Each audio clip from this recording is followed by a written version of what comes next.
ya en los estudios de Patrick Rice de La Gráfica le damos la bienvenida a Facundo Arguintegui, referente de la economía popular, vicedecano del Departamento de Ciencias Sociales de la Universidad Nacional de Avellaneda. Bueno, ¿qué tal, Ariel?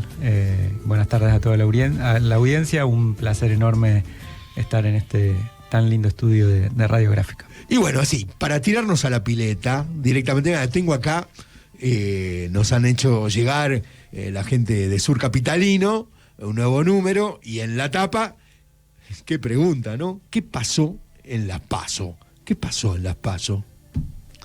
¿Qué pasó en las PASO? ¿Qué no pasó, no?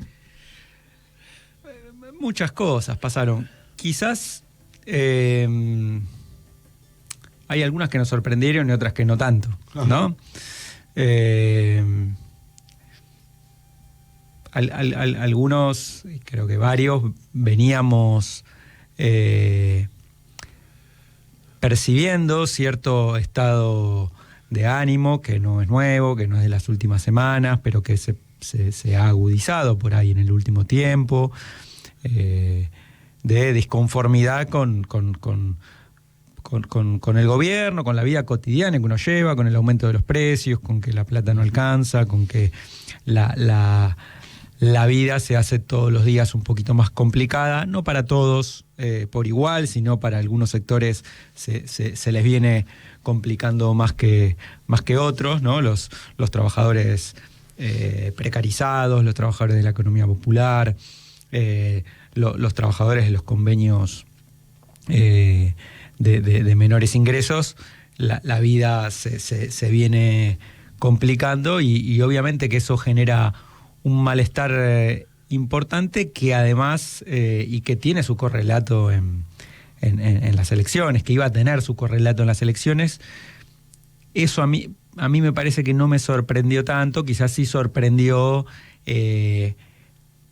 dónde fue ese descontento, cómo se canalizó ese descontento, la figura de Javier Milei, que si bien es un fenómeno que ya tiene, es un fenómeno muy nuevo, pero que tiene algunas décadas, alguna elección más, y que venía teniendo un crecimiento y que es un fenómeno, si digo interesante, parece que uno lo está elogiando, digo interesante en términos de cómo explicar este tipo de personajes con mensajes sumamente disruptivos, que no son el típico, ¿no? En otro momento en nuestro país, todo ese sector que ubicamos a la derecha del arco ideológico, generalmente, sobre todo cuando van llegando las elecciones, tiene que disfrazar un poco lo que piensa, lo que haría, ¿no? Uh-huh. Tenemos un expresidente que dijo: si yo hubiera dicho lo que iba a hacer, nadie me hubiera votado.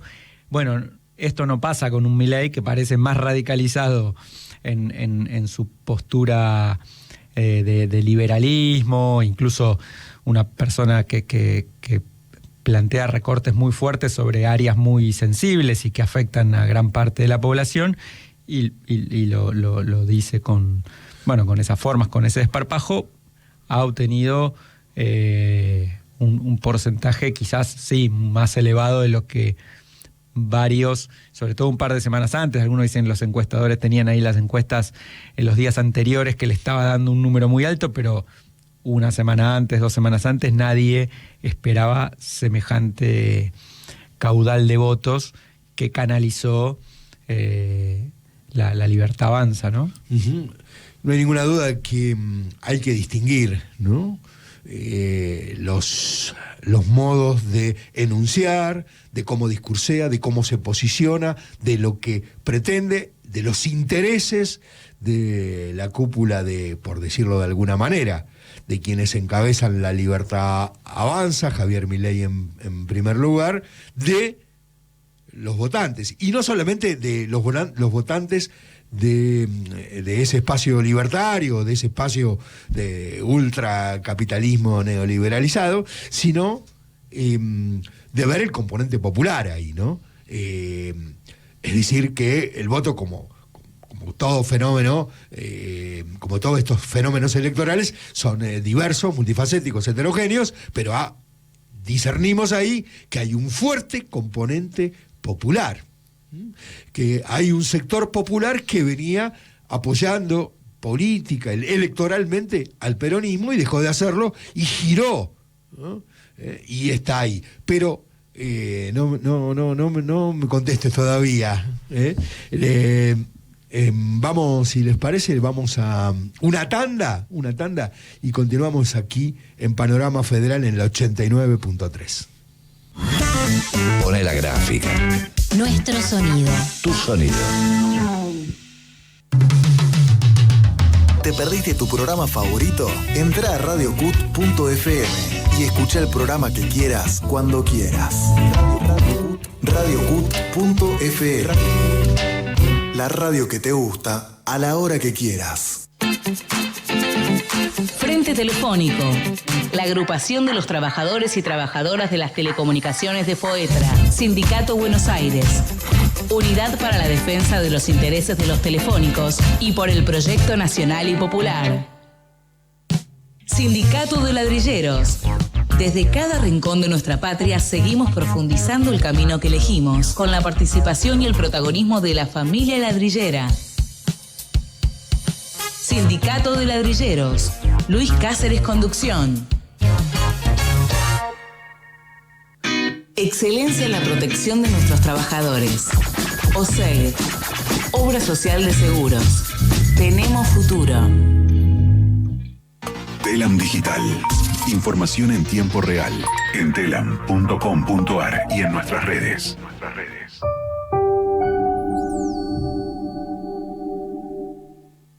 Intereses colectivos. El programa de la bancaria. Todos los martes de 15 a 16 horas por la gráfica 89.3. Pone la gráfica. Agenda propia. Información segura. Certera. Cultura popular. La gráfica. Tu sonido. Nuestro sonido.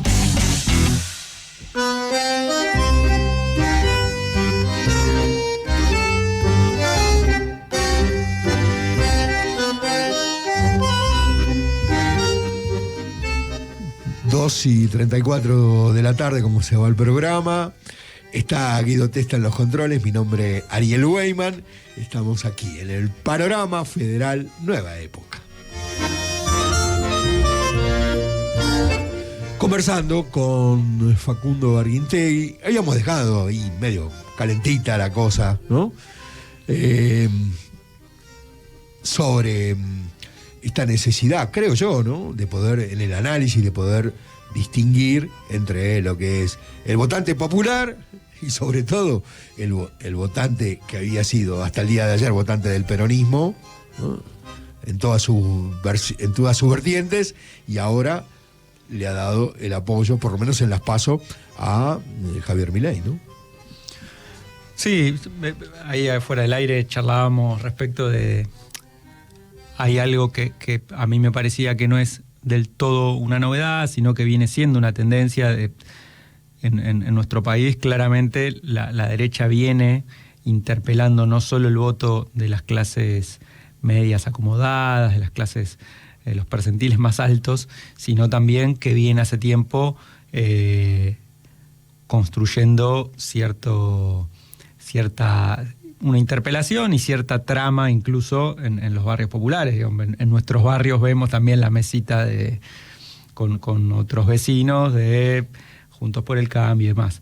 La verdad que esto igual rompió, me parece es un salto no solo cuantitativo sino cualitativo posiblemente, el que logra Javier Milei interpretando con un discurso sumamente de recortes de la salud, la educación y áreas que son sumamente sensibles para los sectores populares. Igualmente logró interpelar ahí. Creo que ahí, si bien, decíamos desde el principio, ¿no?, reconocíamos la multicausalidad para explicar el voto y el resultado de las elecciones. Lo mismo me parece para explicar estos fenómenos como como Milei y La Libertad Avanza. Me parece que hay algunas dimensiones que incluso son globales, que explican estos personajes y el ascenso de estas derechas, pero que también hay explicaciones que están más acá y que necesitamos desentrañar para no quedarnos en la imposibilidad de la acción, ¿no? Sí, comparto plenamente, ¿no? El problema está acá, lo tenemos de este lado, de nuestro propio campo, ¿no? Porque del otro lado podemos decir que el discurso de Milei recicla la teoría del capital humano, ¿no?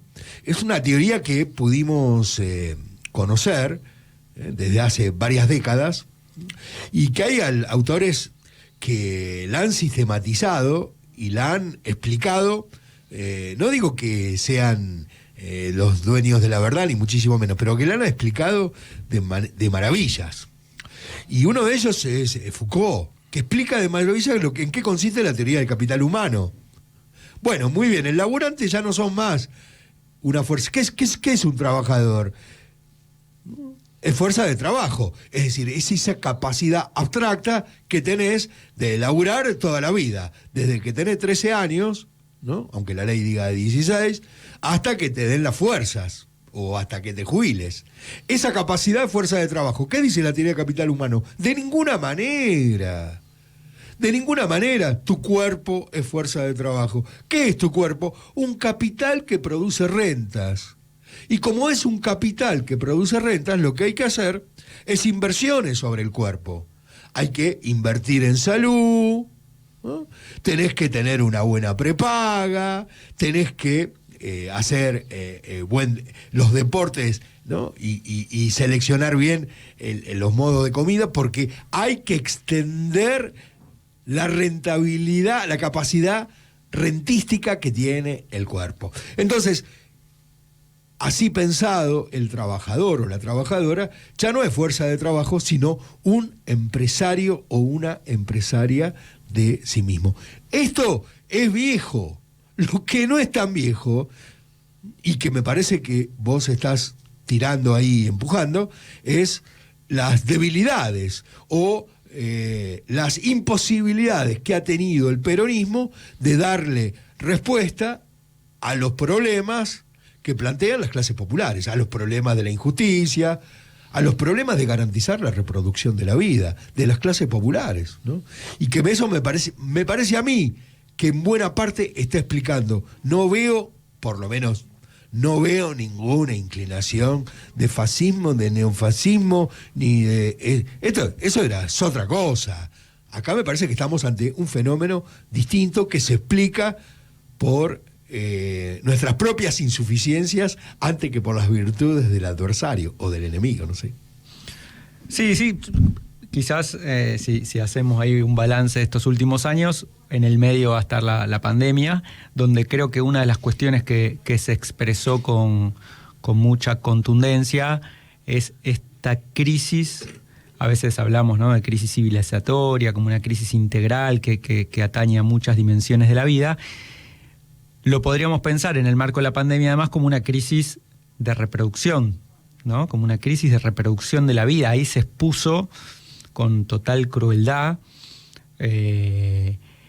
Y esa crisis, además de lo que tiene que ver con la expulsión de quienes trabajan la tierra de sus tierras, de los incendios, del cambio climático, de lo que afecta al monocultivo y demás, esa crisis de la reproducción también se expresa en los cambios, en los modos de la relación del capital-trabajo que ha sufrido en los últimos 40, 50 años, donde gran parte de la existencia no solo tenía que ver con el ingreso que provenía del trabajo, sino con toda la seguridad social que estaba y en nuestro país, donde había pasado el peronismo y a través del trabajo y del sujeto trabajador había movilizado profundos cambios y esos cambios tenían que ver, llamémoslo, con los derechos, llamémoslo con una batería de herramientas de seguridad social que los trabajadores tenían por el hecho de ser trabajadores. Eso viene en franco retroceso. La cantidad de trabajadores que lo hacemos en relación de dependencia, es decir, que lo hacemos no solo con un salario que nos pagaron también durante la pandemia, sino con una obra social y con un montón de herramientas de seguridad social, que además está atado a lo que hacen nuestros sindicatos, que tenés la ventaja de tener el kit para los que los pibes vayan a la escuela a principio de año. Bueno, todo eso, los trabajadores, ahora un porcentaje muy importante de los trabajadores, que tiene que ver con alrededor de 9 o 12 millones de personas, no accede a todos esos, a toda esa seguridad social. Lo que pone en crisis eso es la propia reproducción de la vida.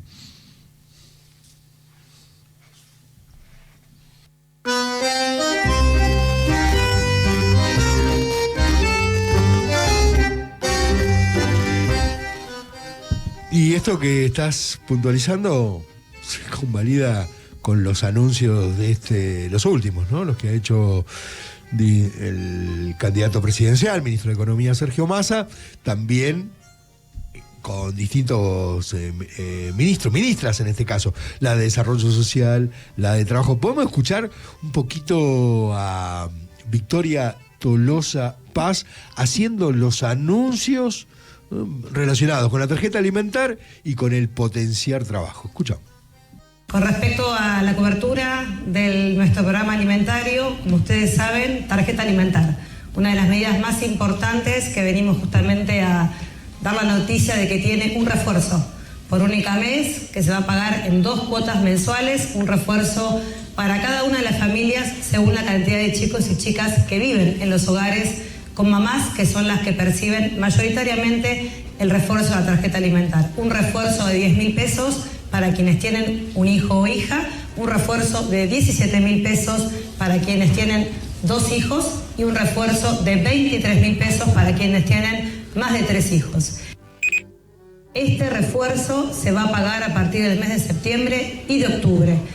El potenciar trabajo es no solamente la medida de materia de inclusión laboral más importante que tenemos en el Ministerio, sino que sabemos además que llega a 1.300.000 hogares, que son quienes reciben el potenciar trabajo. La decisión del presidente de la Nación y el ministro de Economía es hacer un esfuerzo y poder poner de manera inmediata 20.000 pesos como refuerzo extraordinario en 2 cuotas, que se pagarán en el mes de septiembre y en el mes de octubre.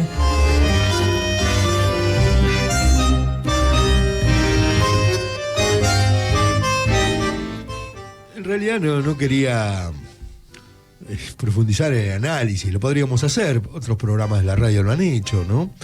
Pero sí vincular esto a los movimientos de la economía popular, a los trabajadores, a los millones de trabajadores y trabajadoras que laburan en la informalidad sin derechos y que no ven un pomo de todo esto, de todos los anuncios, ¿no? 20.000 pesos para potenciar trabajo, ¿no? Es decir, ¿cuál es la visión que se tiene desde el funcionariado? En este caso, de un gobierno peronista, ¿cuál es la visión que se tiene de los millones, de los más, de las mayorías, amarronadas, amarronadas por cómo vemos su color, o cómo se ven los colores de piel, ¿no? Y que no están reconocidos como laburantes, ¿no? Y por supuesto no está reconocido como trabajador y en consecuencia no están reconocidos los derechos de esos compañeros, esas compañeras, ¿no? Sí, lo que uno sigue pensando es que bueno, va a finalizar este gobierno, va a terminar su mandato en diciembre y no han terminado de entender, me parece, al sector, no han terminado de pensar al sector de los trabajadores de la economía popular y creo que tampoco a los trabajadores formales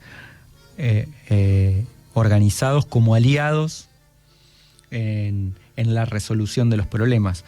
Estos anuncios, que si bien todo anuncio que lleve, por más pequeñísimo que sea, algún tipo de alivio, bueno, bienvenido. Ahora, no se ha pensado al sector como parte, como un aliado estratégico en la solución de los problemas básicos.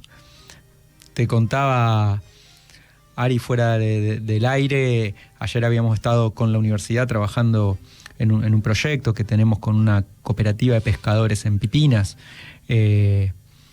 un municipio de Punta Indio, un municipio con 12.000 habitantes aproximadamente, donde tenés una cooperativa de pescadores artesanales que hacen un trabajo extraordinario y que si el Estado, en vez de a veces pequeños proyectos, invirtiera realmente y tomara como un aliado estratégico a este sector, a la cooperativa de pescadores, a las cooperativas lácteas, estaría quizás resolviendo algo tan esencial como es la alimentación en pequeños pueblos del interior, ¿no? Y el problema es que no, de la misma manera que gran parte de la debilidad estructural, obviamente, que tiene un gobierno que no tiene el apoyo de los grandes poderes concentrados o que te tienen ahí sometido y con el pie en la cabeza, no se ha apoyado y no ha confiado en la organización popular, en las organizaciones libres del pueblo para superar esa debilidad política, tampoco lo ha hecho en términos económicos para planificar estrategias de soberanía alimentaria. Estamos discutiendo el aumento de los precios en los alimentos y no estamos discutiendo medidas contundentes con los sectores que producen alimentos y que lo venden a sus compatriotas, ¿no?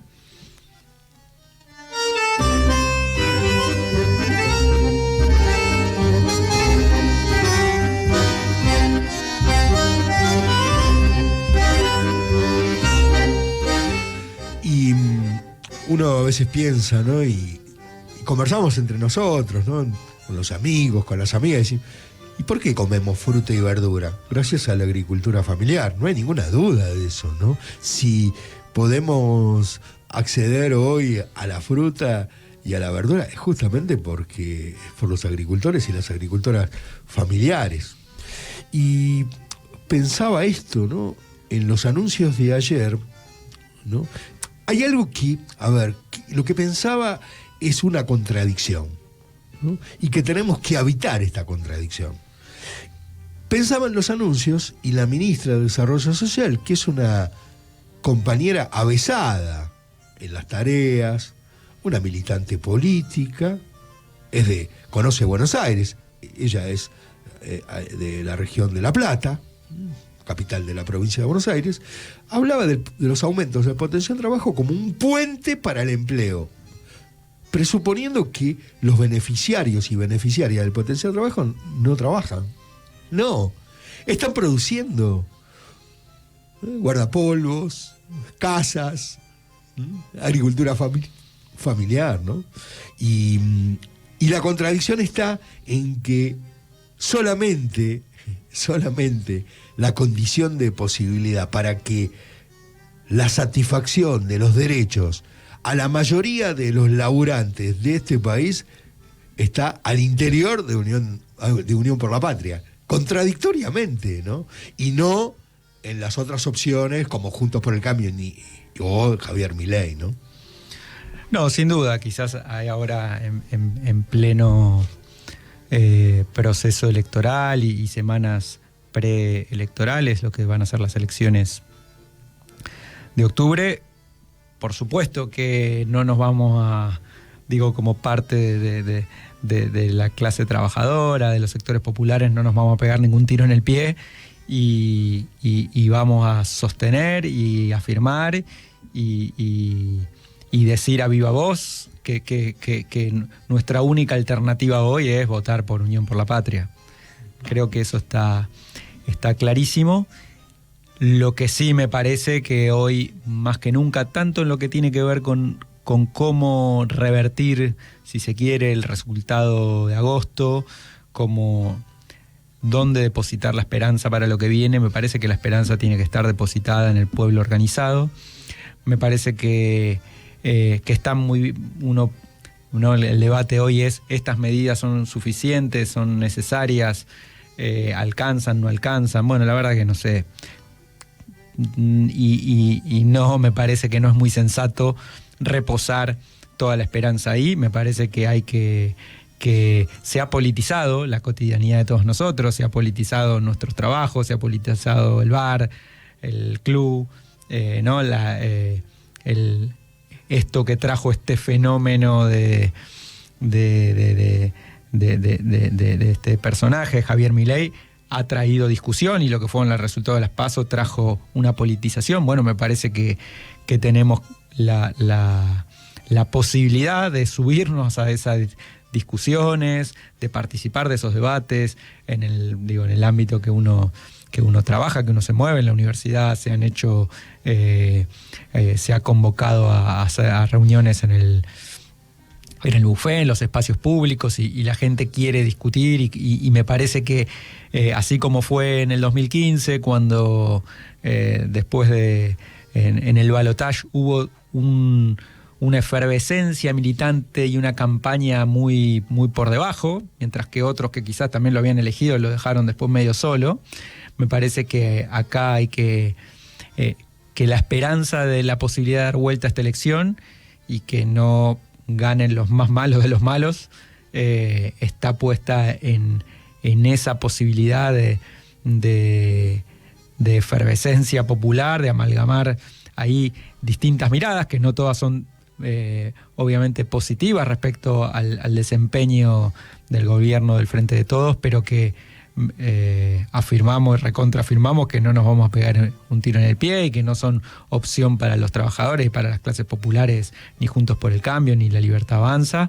Pero la esperanza de dar vuelta a la elección está puesta en lo personal. Me parece que la posibilidad de dar la vuelta está en esa politización y en la movilización popular que se arme alrededor de las elecciones. Y lo mismo, gane quien gane en octubre o gane quien gane en noviembre, no hay otra posibilidad para depositar la esperanza de construir una vida mejor que en la organización, la potencia de la organización comunitaria. Vos contabas al principio del programa y venís trabajando muy fuertemente con el tercer malón de la paz. Me parece que también esos son atisbos de una movilización popular que va a ir cambiando de formas, pero que está ahí en un momento muy, muy complejo, que está marcando caminos, me parece, y que ojalá siga profundizando ese cauce, ese ritmo de pelea, ¿no? Estamos conversando con Facundo Arguintey aquí en La Gráfica, en Panorama Federal. Y despedimos también a un compañero, ¿no? Por estas horas, compañero militante de aquellos de la localidad de La Paz, Entre Ríos, ¿no, Facu?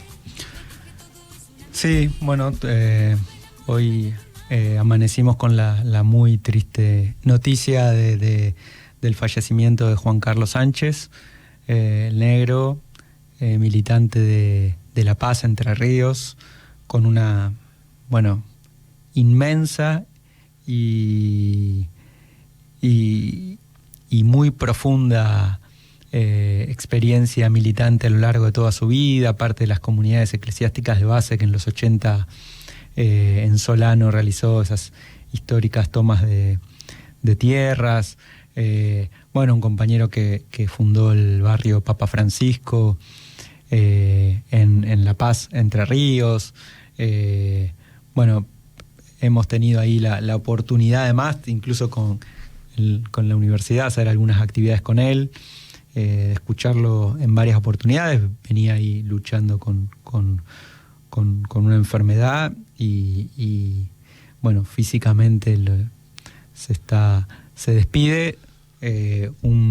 Aprovechar estos minutos para un saludo muy grande a su familia, a todos sus compañeros de lucha y de militancia del Movimiento Popular Los Pibes.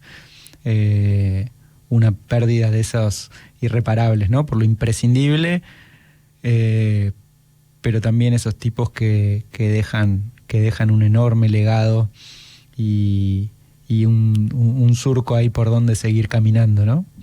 Somos parte de este dolor, de este acompañamiento. Gracias, Facu.